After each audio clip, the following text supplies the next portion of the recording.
Good afternoon, healthcare partners, and welcome to the Cathay Drug Symposium. In behalf of the company, I would like to congratulate the PSMID on their 50th anniversary and for the success of this first ever virtual convention. Rest assured that Cathay Drug will be here with you and continue to be at the forefront of delivering medical updates during these times of restricted mass gatherings. Our first speaker is Dr. Jubert Benedicto. He was a former Chief Resident and Chief Fellow at the UP-PGH Department of Internal Medicine and Section of Pulmonary Medicine. He had his critical care training at the Department of Respiratory and Critical Care Medicine, Singapore General Hospital. Dr. Benedicto is a medical specialist at the UP-PGH and the Lung Center of the Philippines. He's currently the chair of the UP-PGH CCU Management Action Team, as well as the vice chair, Patient Services, Department of Medicine. Our speaker is a fellow and a board member of the Philippine College of Chest Physicians. He's also a fellow of the Philippine College of Physicians and American College of Chest Physicians. Colleagues, please welcome Dr. Jubert Benedicto. Our next speaker is Dr. Edsel Maurice Salvan. He is the director of the National Institute of Molecular Biology and Biotechnology, NIH, University of the Philippines, Manila. He is also a clinical associate professor of medicine, infectious disease section, Department of Medicine at the UP College of Medicine. Dr. Salvan is an adjunct professor for global health, University of Pittsburgh. His accolades include the Outstanding Young Scientist of 2010, 10 Young Outstanding Persons of the World 2012, Young Physician Leader 2013, and a TED Fellow, TED Global 2017. Colleagues, please welcome Dr. Edsel Maurice T. Salvan. Thank you very much, Dr. Ferrer, for that kind introduction. Indeed, I do believe that this session is quite timely considering the influx of knowledge in such an evolving disease. And I do know that frontliners are trying to adapt with what we know, with what we have, with how we can use these agents in our fight against COVID. So to give us a talk as far as antiviral options for COVID, what works and what's in the works, we'll try to make this session a little bit informal so that it's going to be really easy to digest. And I'm quite privileged, of course, to give the virtual floor to Dr. Edsel Salvan. Edsel? Thank you very much, Sir Jubert. It's indeed a pleasure to be here. And today we're going to talk about antiviral options for COVID plus. You know, it's not just the antivirals that we can use to treat COVID-19, but it is important to understand what works and what's in the works because we're hoping that we can get better medications over time over what we already have. So these are our disclosures, and the opinions expressed in these talks are our personal opinions and do not necessarily reflect the stand of UP Manila or any of the speakers' affiliated institutions. So COVID-19 treatment and management are evolving rapidly. You know, every day we hear about something new, more clinical data trickles in. Interventions include supportive care, antivirals, immunomodulators, and vaccines. But the truth is most patients who are asymptomatic, as well as the mild cases, which comprise about 80 to 90% of patients, really don't need any treatment. The ones who really need help are those with severe to critical illness and some moderates that are at risk for progressing to more severe disease. And if we look at the landscape of drug targets for COVID-19 in general, there are different parts of the SARS-CoV-2 cycle that can be targeted, and the best places to target it are the ones that really don't have a metabolic equivalent for humans, so that we can minimize the side effects. A particular target that has received a lot of attention are the RNA-dependent RNA polymerase, because we don't have this enzyme, but this is also an essential enzyme for the virus to replicate. But we'll talk about these different parts where there are targeted drugs, but pretty much what's been shown to work are really at the level of the RNA-dependent RNA polymerase. There's a lot of drugs. I'm not going to go through every single one of these, but these are all the drugs that are in clinical, preclinical development. A lot of them target the ACE receptor, which is where the spike protein hangs on to gain entry to the cell. But there are also protease inhibitors and, of course, the RNA-dependent RNA polymerase. So just to review clinical severity, low-risk COVID-19 is mild symptoms, cough, colds, really like an upper respiratory tract infection with no pneumonia, no hypoxia. Moderate risk has evidence of lower respiratory tract infection, but is not oxygen requiring. And the high risk include the severe and critically ill, which basically has evidence of pneumonia with oxygenation going below 92% saturation, respiratory rate going above 30, and systolic blood pressure can go below 90, especially for critically ill patients. So let's start off with the first case, a 68-year-old female who is a known hypertensive and diabetic. Has a 5-day history of cough, fever, and increasing shortness of breath. On admission, the oxygen saturation is low at about 85%. Temperature is 38.2. Respiratory rate is 24. Heart rate is 102. On exam, there are some fine crackles bilaterally, and chest X-ray shows a bilateral pneumonia. White blood cell count is 12.6 with 60% neutrophils, 20% lymphocytes. Creatinine is slightly elevated at 1.5. Ferritin is elevated at 2,265, and the AST and ALT are going up, but not completely, not very elevated. RT-PCR, which was done before this patient came to the hospital, is positive. So the real questions here are, what interventions can we do for this patient who has clearly severe COVID? And do we actually also give empiric antibiotics? And this involves clinical judgment. Procalcitonin can help, but it doesn't really rule out concurrent bacterial pneumonia. And that's a very important distinction, because a lot of these patients, especially if you don't have the COVID result yet, they very well may have bacterial pneumonia, and it can be life-threatening, especially in patients who present with severe symptoms if you do not intervene in a timely manner.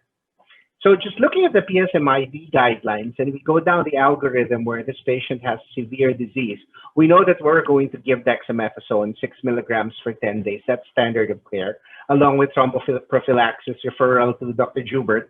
And of course, we consider remdesivir.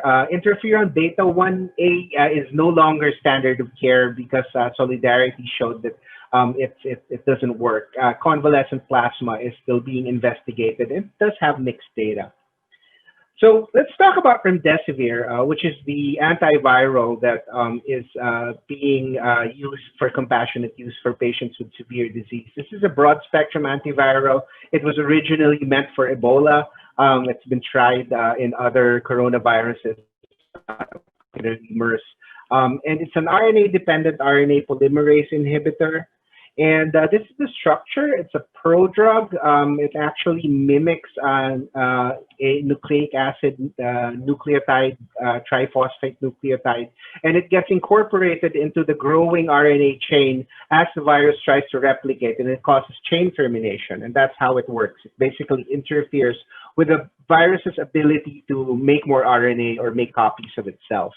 The dosing is pretty straightforward, 200 milligrams loading dose, and then 100 milligrams IV daily. This is 5 and 10-day courses, have been shown to be equivalent, although most of us just give 5 days unless patients are intubated. Currently, this is for compassionate and emergency use, but recently it was actually approved in the United States on the basis of ACTT1, which we'll talk about in a little bit.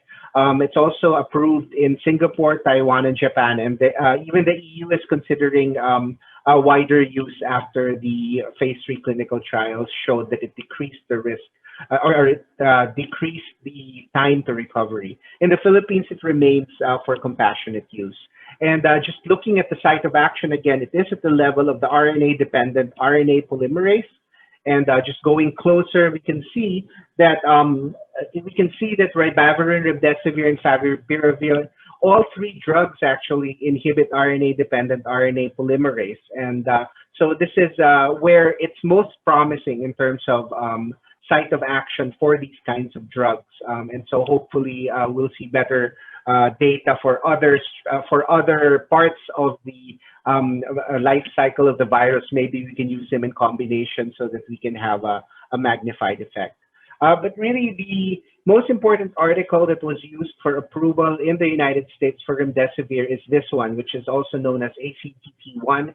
And it was shown that remdesivir was superior to placebo in shortening the time to recovery in adults who were hospitalized with COVID-19 and had evidence of lower respiratory tract infection.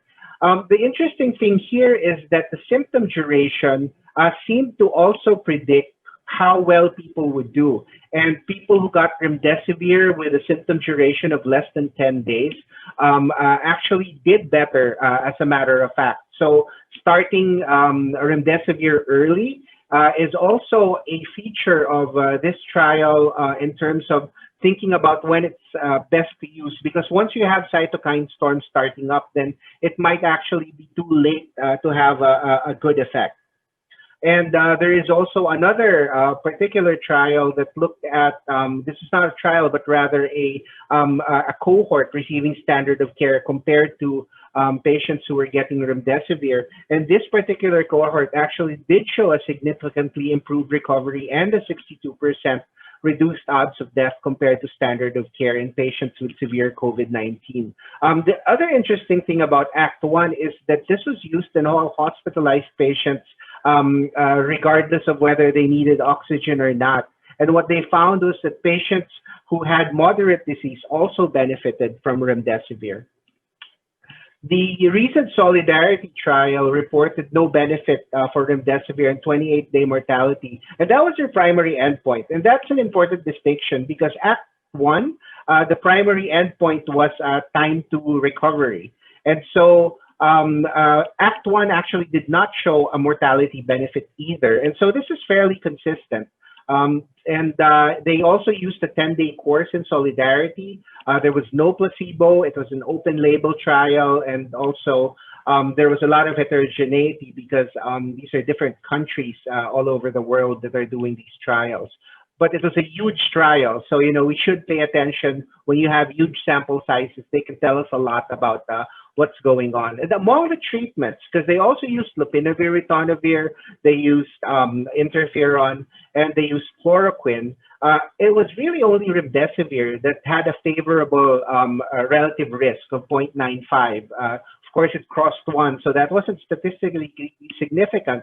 But if we take a note, hydroxychloroquine and lopinavir, ritonavir were stopped early for futility, and interferon was actually stopped in October on the day it was reported, precisely because the relative risk was actually greater than 1. And so they felt that there was not a good chance that it was going to show any kind of beneficial effect and might actually expose the people who were being treated with it to possible harm.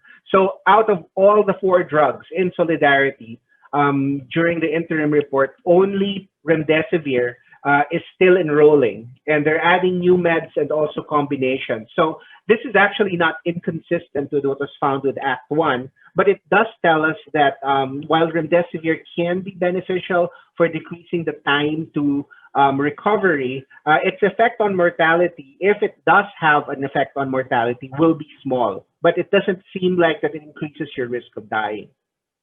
And these are just the forest plots based on that. And you can see that remdesivir is on the left side towards in favor of activity, whereas hydroxychloroquine is in favor of control. Lopinavir, ritonavir was smack on number 1, so no effect at all. And you can see interferon there is almost going towards harm. So it's very important to look at these results and understand that remdesivir is continuing to move forward, but all the other 3 drugs are already dropped because it didn't seem like they were going to have any kind of effect. So remdesivir doesn't seem to have a large mortality benefit. There is a possibility it may have a small mortality effect or not at all. And this is consistent with known literature. And this needs to be taken into context of other trials as mentioned. And Act 1 did not show mortality benefit, but it decreased length of hospitalization, especially in those with less than 10 days of symptoms. Solidarity is not over, and remdesivir arm will continue to enroll. And really the way forward for this is to look for better drugs, but remdesivir may still have a benefit, maybe if we combine it with other treatments as well, whether they're also antivirals or immunomodulators. And there are lots of other ongoing trials, combination studies. Solidarity continues to enroll, and also in severe, moderate, and pediatric patients. There's also an inhaled form of remdesivir that they're looking at, and we look forward to their results. Very quickly, we already know that dexamethasone works. It's not an antiviral, obviously, but it is the first treatment that was shown to have a mortality benefit, especially in those on mechanical ventilation, and in 1/5 in patients receiving oxygen without invasive mechanical ventilation. Of note, it has no effect on patients who do not require oxygen, and other steroids can mimic the effect of dexamethasone as well, although dexamethasone was the first one that was proven to have a beneficial effect on mortality.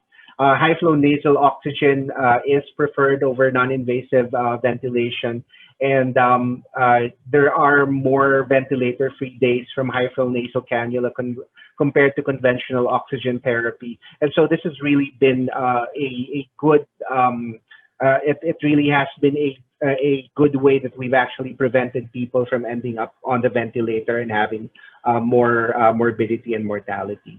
And of course, empiric antibiotics it's reasonable to give empiric treatment in severe COVID-19, again, especially if you don't have your RT-PCR result back, or even if it is back, because we don't know if there's superimposed pneumonia. We've already seen patients with superimposed pneumonia. About 5 to 10% of them will have it, bacterial pneumonia. And in a situation where you have severe symptomatology, it can be life-saving if you start broad-spectrum antibiotics. Of course, you can send cultures, also alert the laboratory to the COVID-19 status so they will handle the sputum well and not infect their people. Of course, you can step down once the patient is improving or there's no culture growth.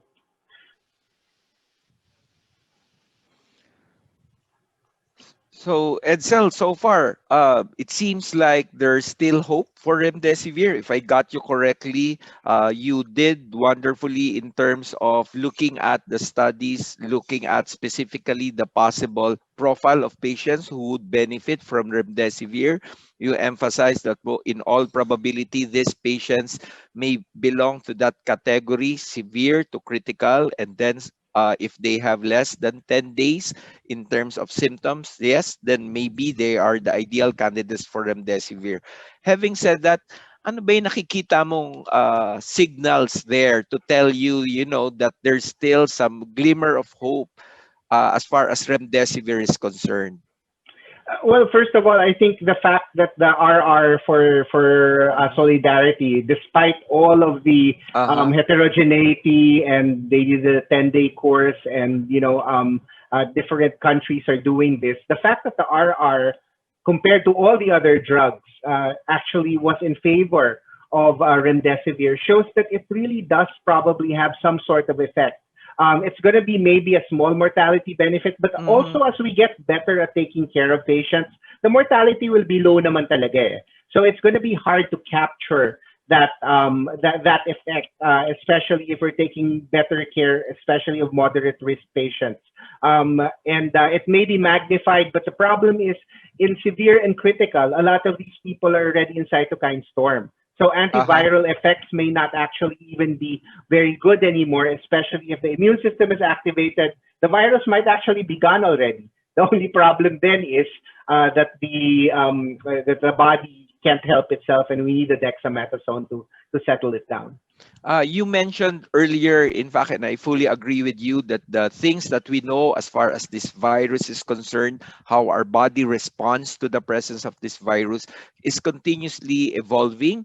And so we seem to be getting better. Because I would like to ask a question among those who, let's say, some doctors, especially in the provinces, still use hydroxychloroquine based on the premise na ang point nila, sir, matagal naman dati kasi wala pa tayong alam as far as COVID.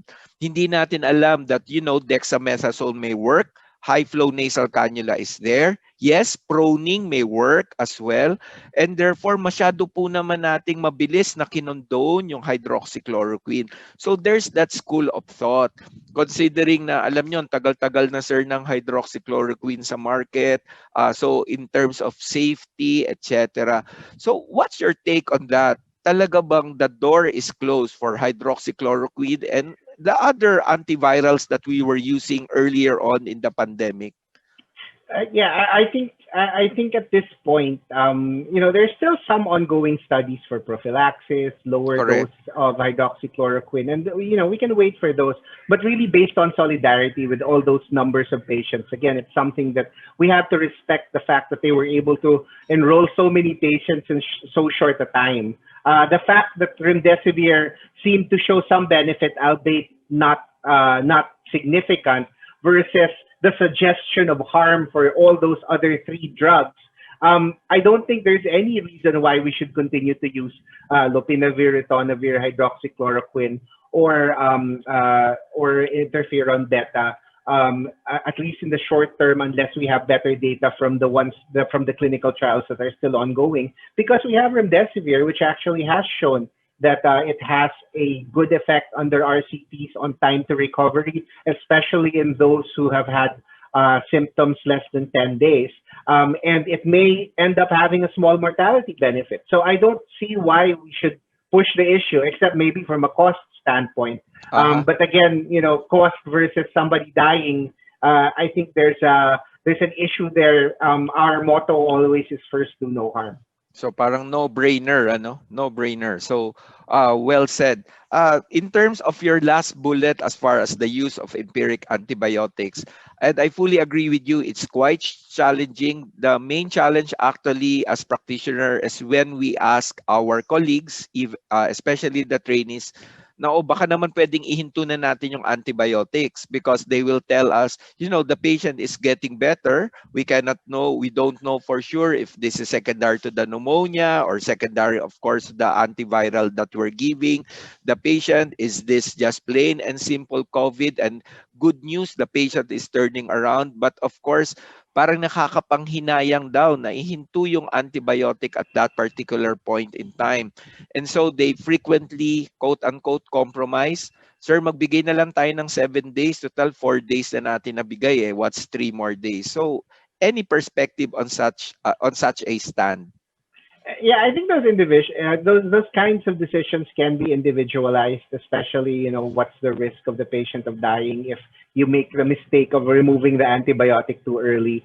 But again, it's always easier to give antibiotics than to remove them. I think everybody will agree with that statement. Correct. And I think it's especially for fellows, it's a very good learning experience in terms of understanding that if you remove the antibiotic, hindi naman yan mamamatay. And that's something that's really hard to teach for you and me, I think. Correct. But at some point, you have to do the right thing, you weigh it, but that's really the mark of a good doctor in terms of being able to assess the risk and the benefit and being brave enough to go with what the evidence tells you. And then, of course, hindi naman tayo into doon. You will monitor the patient's response. You will be still monitoring the patient. Thank you very, very much for those thoughts, Edsel. Let's go to the case 1 aftermath. Yeah. So this patient was started on remdesivir 200 milligrams loading dose and 100 milligrams IV Q24 for 4 more days. And we did end up starting antibiotics, piperacillin and tazobactam. We used Q8 dosing because the creatinine was about 1.5. Otherwise, if you're doing Pseudomonas dosing, it should be Q6. We also gave azithromycin for atypical pneumonias. Started on dexamethasone since that's standard of care, as well as high flow nasal oxygen. The procalcitonin was kind of equivocal, but the sputum gram stain did show gram-positive cocci, and this worried us because the patient was sick, so he actually added vancomycin. Again, renally adjusted there just to cover MRSA. Turned out to be strep pneumo, so we got rid of the vanco and the piptazo, and we went down to ceftriaxone. And patient improved, was off oxygen on day 10, was discharged after 21 days. At that time, we were still repeating RT-PCR, so it was negative on day 14. And so we felt pretty good about sending her out on 21 days that she wasn't infectious anymore. So I'm going to move on to the second case here. This is an 81-year-old male with a 3-day history of cough and fever, hypertensive on maintenance meds. The patient actually wasn't dyspneic. O2 sats were 98% on room air. Respiratory rate was 18. Temperature was slightly febrile. Chest x-ray showed bilateral pneumonia. Yet another person who had a swab done at home, which was RT-PCR positive. And that's the reason he came in. Actually, he didn't want to come in because he felt okay naman daw. But you know how these patients are. The white blood cell count was 5. The ferritin was slightly elevated above 1,000. And the patient was started on ceftriaxone, azithromycin, because we were thinking moderate risk pneumonia on top of the COVID moderate risk as well. Patient did have some dyspnea on exertion the next day, and the chest x-ray looked like it was progressing. The O2 saturation was still about 96%. But you know, at that point, we thought that this patient was high risk for progression, and that maybe we can give something to help out. And the interesting thing is there is a drug, favipiravir, is on the moderate risk COVID-19 algorithm, aside from supportive management. So if favipiravir is available, this is something we can use.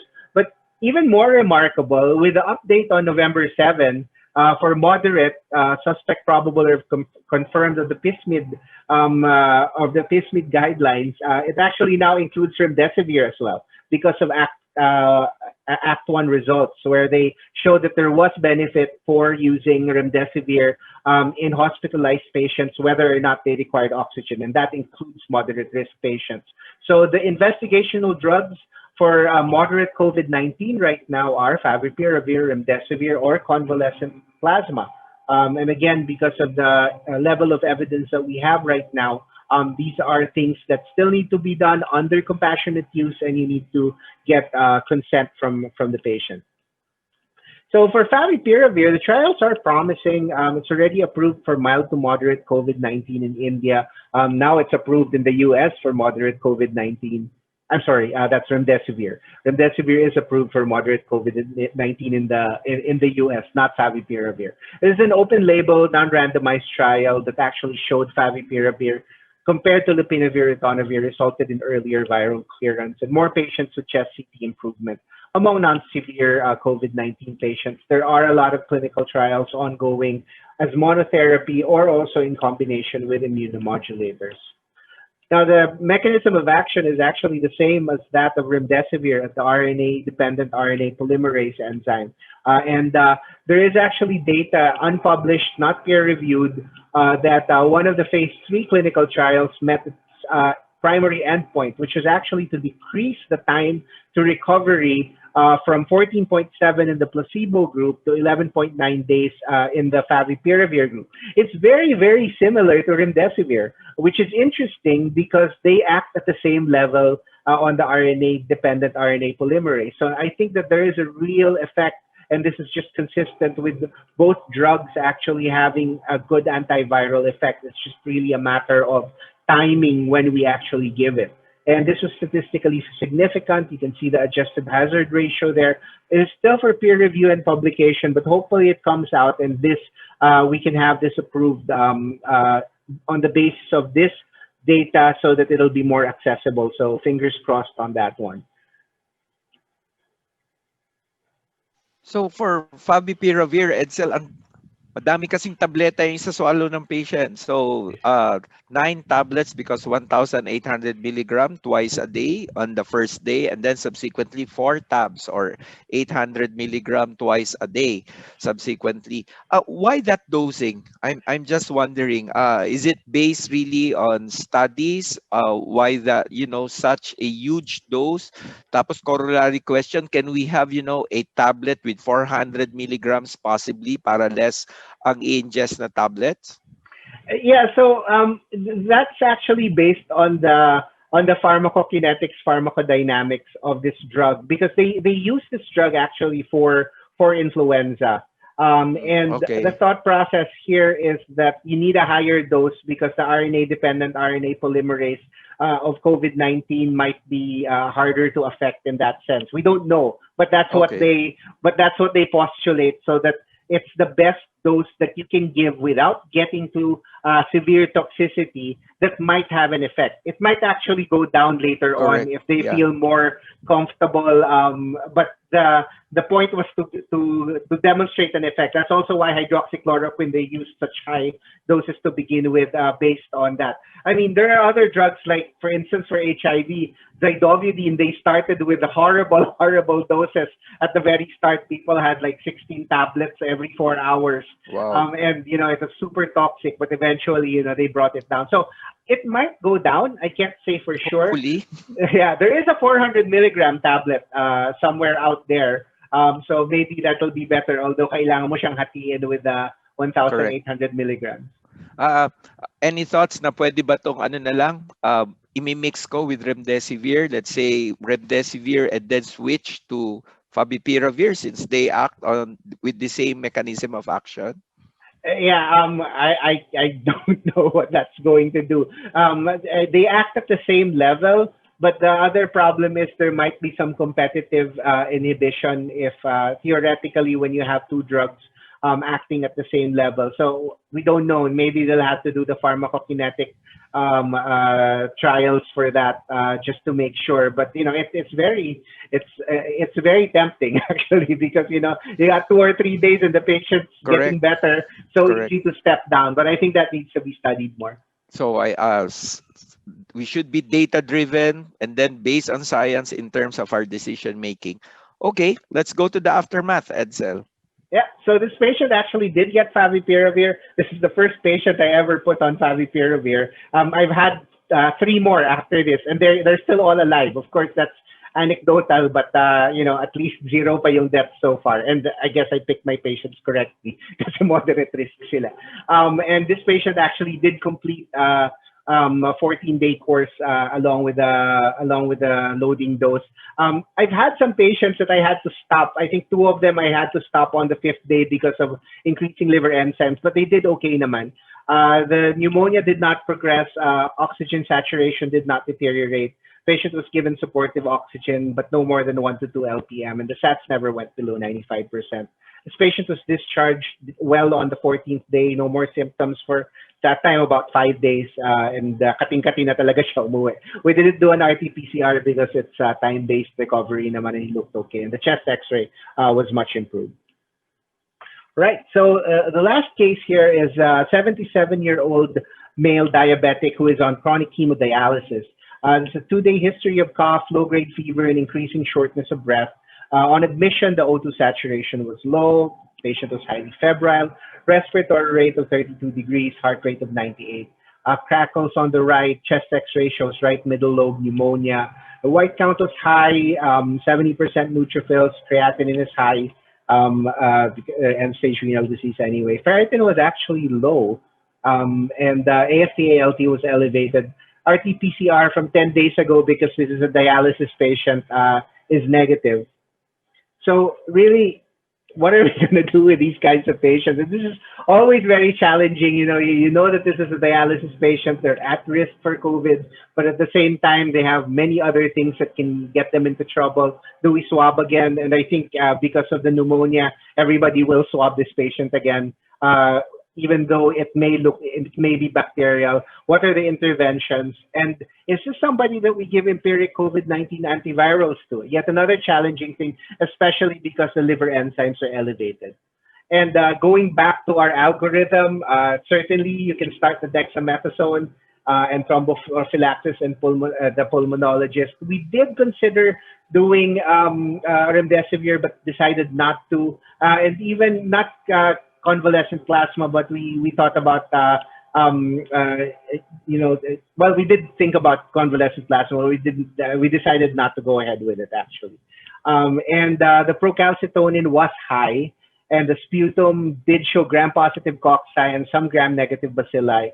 The blood culture actually grew gram-positive cocci, and including one from the line. The patient actually had an IJ.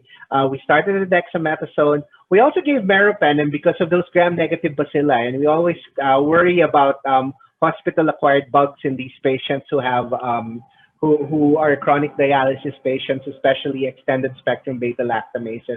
We added vancomycin because of the gram-positive cocci in the blood and in the sputum, plus a levofloxacin for double coverage of those gram-negatives. And then the thought process here was, do we add fluconazole? The liver Correct. enzymes are a Yeah. little high, but we would have given it, especially since we're giving dexamethasone, something to really consider. But then we had the gram-positive, so we weren't so concerned about it. But always good to think about fluconazole, especially in these patients who are critically ill and do have risk factors for them. So the high-flow nasal cannula was also started. Remdesivir was not started due to elevated liver enzymes. So, if the liver enzymes were not elevated, you would have started remdesivir. Am I correct? Yeah, I was really nervous actually. Yeah. Although once the blood cultures came back, I was less nervous. Because this particular patient, elderly, on dialysis, diabetic, so lahat na ng wamis ata nandun sa kanya. And I fully agree with you. For this patient, maybe we could have, do a lot of intervention and then possibly just monitor him closely. And then definitely this is going to be your action and possible reaction will be possibly early. Kamusta si sir? O sige, gawin natin tong sunod, gawin natin yung sunod. No? So, I'm glad that this patient was able to get everything, which brings me to my question. You are comfortable in giving your antivirals, even if your RT-PCR is negative, if you just have the risk factor. For example, your X-ray, as what you've mentioned, is just classic pneumonia, right middle lobe pneumonia, if I got the X-ray correctly. So it was not the typical, diffuse pattern for a viral pneumonia with the typical ground glass. So at that particular point in time, what will bring you to the threshold that really this patient will benefit from possibly antiviral management? Yeah, I think if the patient was getting worse and worse, I would really rethink my position, as you said, on an hourly basis. The other thing that we've always had debates on with nephrology is whether remdesivir is appropriate to use in these Correct? dialysis patients. Yes. Yes. And it's an ongoing battle because we know we don't have RNA-dependent RNA polymerase. So the risk of toxicity is probably low, but Low. in this Yeah. patient, the liver enzymes are already high from the Mhm. sepsis, most likely. And so I was a little concerned, and so I actually backed off and decided not to give it. Yeah. Okay. So, but I think the patient survived. Am I correct? That's right. The patient is actually going back and forth to dialysis now. But yeah, it's scary. I gotta admit it's scary.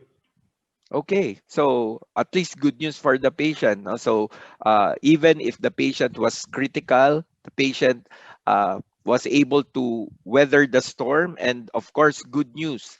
He's up and about, if I'm not mistaken.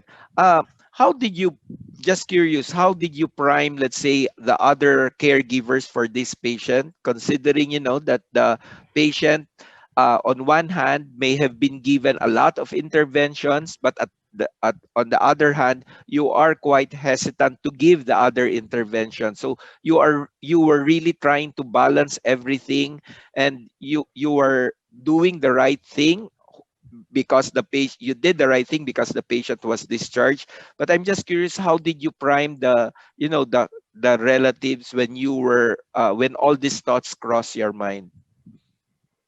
Yeah, well, I mean, it's always difficult to to tell patients that to or their relatives that it might be COVID. That's the Correct. one thing they're scared to death Yes. of. But it helped that I had a negative test 10 days ago. I mean, it's not perfect, but we know that at least we have a baseline that the patient didn't have a recent COVID event. And again, if this patient had bilateral pneumonia, I would probably have started the remdesivir anyway. So Okay. it's one of those things that you just take everything and run with it and hope for the best. Okay. Go ahead with your Yeah, slides, Edsel. yeah. So repeat RT-PCR comes back negative on the fourth hospital day. Just to say though that if this had been negative but the patient was getting worse, I might have repeated the Correct. RT-PCR as well. Yep. Correct. So the patient is clinically improving, no fever, better oxygenation, sputum culture, and the blood grew MRSA. So we know what was going on. I mean, it seemed to have gotten to the lungs also, most likely by the hematogenous route. The line was removed and replaced. Repeat blood culture was negative. We were able to stop the meropenem, and 2D echo was done just to make sure there was no endocarditis. We gave the vancomycin 14 days from date of negative blood culture. It's a dialysis patient, so we were just giving it at dialysis. And the cultures cleared pretty fast anyway, especially after we got rid of the line. So there are other things that are on the horizon, and actually one of the monoclonal antibodies has already been authorized by the FDA in the United States. It has a really strange name, bamlanivimab. But the cocktail's not yet, but this is a single antibody, and it did show, interestingly, in mild patients, mild to moderate, it decreased the risk of progression of COVID-19, and that was the basis for the approval. It's kind of expensive. So most likely the patients you'll target are the ones that are really high risk, maybe patients who are super elderly or people like who are undergoing chemotherapy and they get mild COVID, then maybe you can think about giving the monoclonal antibody. So for vaccines, there's 45 candidates in clinical evaluation, at least 9 in the first 3 clinical trials. 156, probably more now in preclinical evaluation, and the 2 already with press release data on efficacy. We don't have the peer-reviewed ones yet, but of course, everybody's heard about the Pfizer vaccine, and this is something that unfortunately needs a lot of refrigeration, but we'll see. Maybe it'll get better, but it is definitely good proof of concept. And of course, the Moderna vaccine, which seems to be 94.5% efficacious, and only needs -20. So we're keeping our fingers crossed. Maybe some of the other vaccines are okay with regular refrigeration and not so cold refrigeration. So in summary, the treatments for COVID-19 are evolving. We got remdesivir, dexamethasone, high-flow nasal cannula have been proven to work. The interim solidarity trial data does need to be understood in its context. Favipiravir looks promising, along with other meds in the pipeline, and we do have the monoclonal antibodies that are starting to get approval as well. There's more data forthcoming, combination therapy is being studied. Of course, we should always stay tuned for developments, but it's kind of exciting that the vaccine story seems to be working out. We just need to get it to everyone, but in the meantime, keep your masks on, keep your face shield on. There is light at the end of the tunnel, pero may tunnel pa rin tayong kailangan pagdaanan. And so, konting tiis na lang, and hopefully next year, magkakapag-convention na tayo ng tunay. Well said, Edsel. So definitely we're looking forward with that face-to-face convention next year. And indeed, these are exciting times. I love your last slide kasi kahit ano mangyari, we will be expecting Christmas soon. And with that, thank you for such a wonderful talk. And we'll give the floor for some questions from the audience. Again, thank you for a wonderful dissertation. Thank you very much. So, Edsel, thank you very much for that The fight is talk. far from over. In this difficult time, health for all Filipinos is the utmost priority.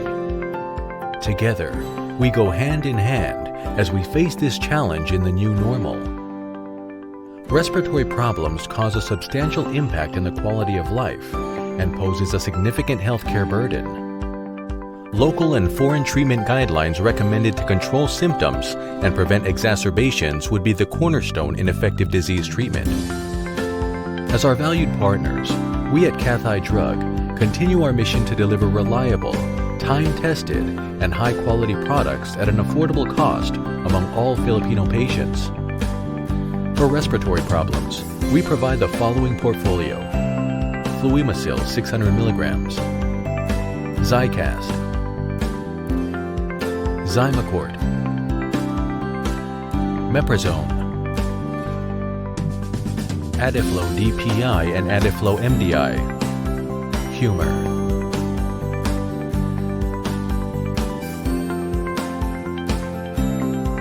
To confront the emerging burden of antimicrobial resistance, DOH implemented the AMS, Antimicrobial Resistance Program, designed to improve appropriate use of antimicrobials. Our anti-infectives portfolio include Miromax, Mycozole,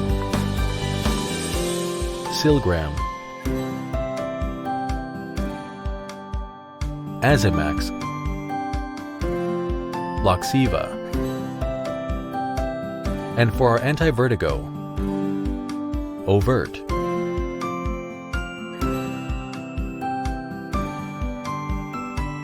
Cathay Drug. Excellent healthcare that every Filipino deserves. An unfamiliar time where our world is right now. Taking care of ourselves and the people we love shouldn't come at a steep price. Health is vital. A constant necessity, and therefore should be present in any given time. At Cathay Drug, our promise to deliver quality medicines that are within reach of the average working Filipino patient will always be our utmost priority. It is our commitment to provide service excellence in the promotion and delivery of essential as well as technologically advanced medicinal products. Our anti-infectives portfolio include Vigocid, Keptrix, Triosef, Clarithrocid, MRSA. Our respiratory portfolio consists of Pulmoduol, Dilater, Adiflo, MDI 125, Fluimacil, Brecord, Humor,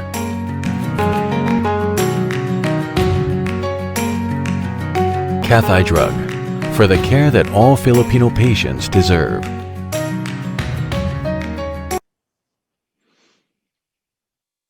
Okay, so thank you very much, Edsel, for that wonderful talk again,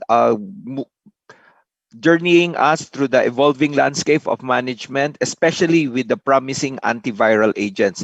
So, para ma-entertain natin lahat ng questions, Edsel, mga rapid fire. So, we would like to ask you certain things and then diretso tayo kaagad na mag-answer. Okay? So, first question, how long do you actually give your steroids? Because sabi raw nila, baka bitin pa raw yung 10 days. Any thoughts on prolonging the dose of steroids beyond 10 days? Yeah, I mean, I think this is evolving. Actually, I should ask you.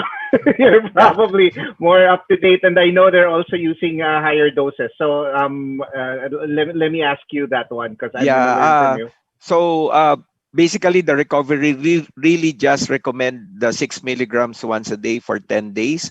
But then again, some countries are doing it that they're using steroid more for the organizing pneumonia dahil secondary to the COVID. So they use dexamethasone 20 milligrams IV for the first 5 days, then 10 milligrams IV for the next 5 days.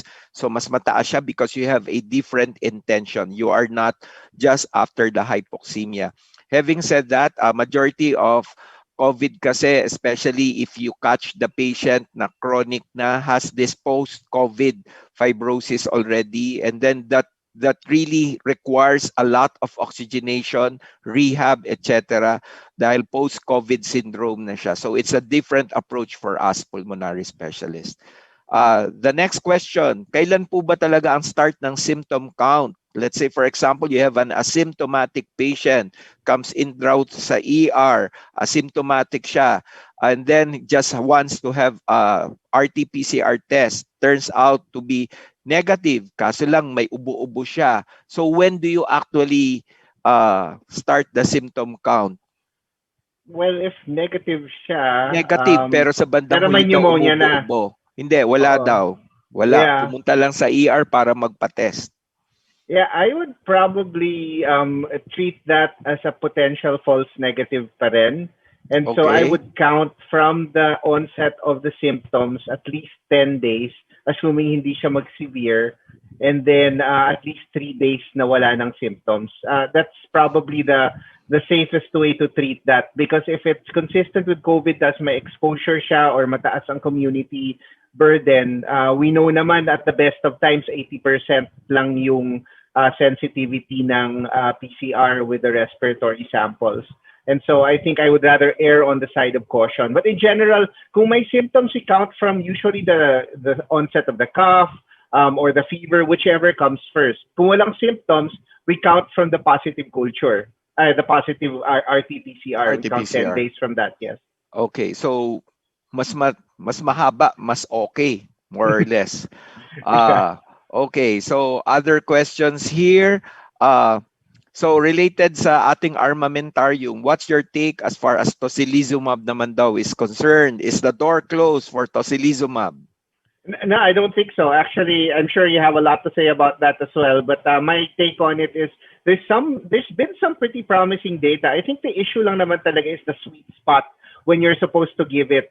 And I see that it works much better in people who are still not severe but are going towards there. I think that's really the sweet spot na yung from moderate to severe na nagtatransform yung patient very fast.